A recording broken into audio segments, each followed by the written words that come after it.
From JBS Studios in Greater New York, this is the JBS News Update with Teisha Bader. I'm Teisha Bader with the JBS News Update for Friday, April the 7th, 2023. We open with a deadly terror attack today in the Jordan Valley that left two young sisters dead and their mother critically injured. The IDF said a terrorist opened fire on the car that the family was traveling in, causing it to crash. It is believed that after the initial gunfire, the terrorist then approached the vehicle and fired another 22 bullets at the car at close range. The incident took place near Hamra in the northern West Bank. The women, all said to be residents of Efrat. The sisters are said to be 16 and 21 years of age. The mother, who is in critical condition, 48 years old. Israeli Prime Minister Benjamin Netanyahu and Defense Minister Yoav Gallant, who still is holding that position, were given a briefing on the attack at the scene and addressed the incident. Netanyahu expressing his deepest condolences to the family and vowing to find those responsible. He said, "Our enemies are putting us to the test again, and once again they will discover, even in this test, that we stand together. And together, united, we will win." A group of young men and women in Efrat stood together, hand in hand today, in sorrow, in support, and in prayer.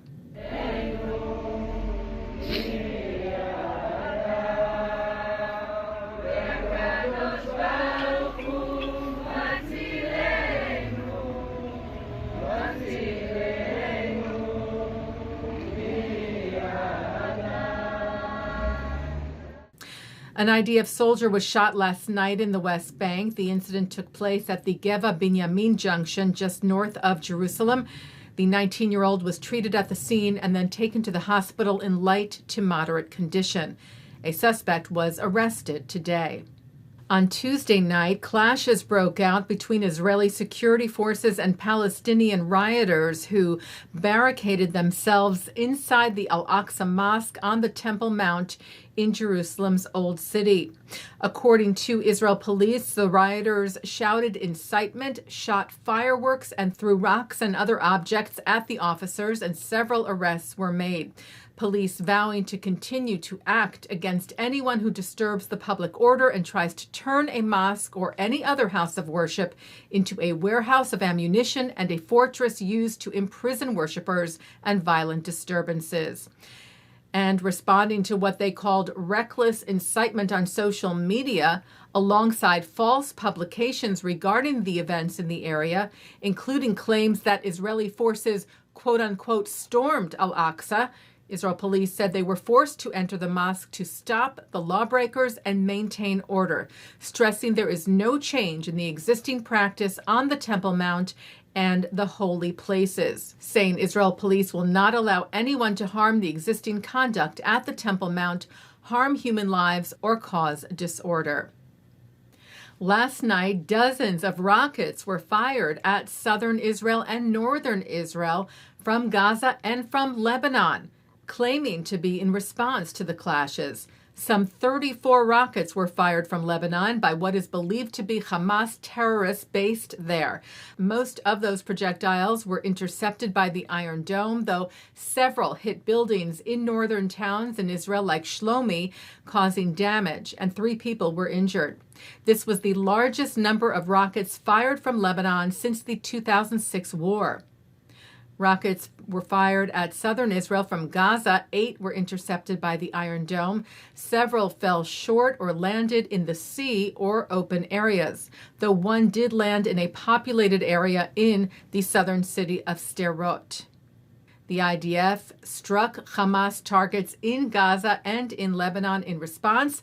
IDF International spokesperson Lieutenant Colonel Richard Hecht gave an assessment of the situation. For the last 48 hours, civilians in northern and southern Israel have been targeted by aggressive rocket attacks launched by the Hamas terrorist organization. In response, the IDF struck Hamas terrorist targets simultaneously in both Gaza and southern Lebanon. Our Iron Dome aerial defense system has been operating to intercept the rockets. saving countless lives and preventing wild-scale damage on the home front. The IDF is actively looking to de-escalate the situation in order to ensure freedom of worship and safety for civilians of all faiths as they celebrate Passover, Ramadan, and Easter.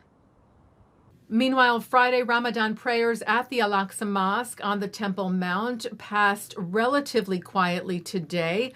While some 15 people were said to have been arrested for waving Hamas flags and shouting for incitement, 60,000 worshipers entered the holy site and prayed without major incident. Taking a look now at our programming for tonight on JBS for Friday, April the 7th. Coming up at 6 o'clock, live Shabbat services from New York City's Central Synagogue, followed by Shabbat services from the Hampton Synagogue. At 8:30, Rabbi and musician Zach Fredman plays his original melody to the Song of Moses and Miriam. At 9, it's the film African Exodus. At 10:15, chef Ido Zarmi gets creative with Passover cuisine. At 10:30, a replay from the Hampton Synagogue, followed by a replay from Central. And coming up next, Rabbi Shlomo Riskin speaks about Passover.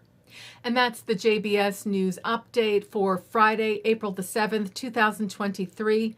I'm Teisha Bader. Stay healthy, stay well, and Shabbat Shalom.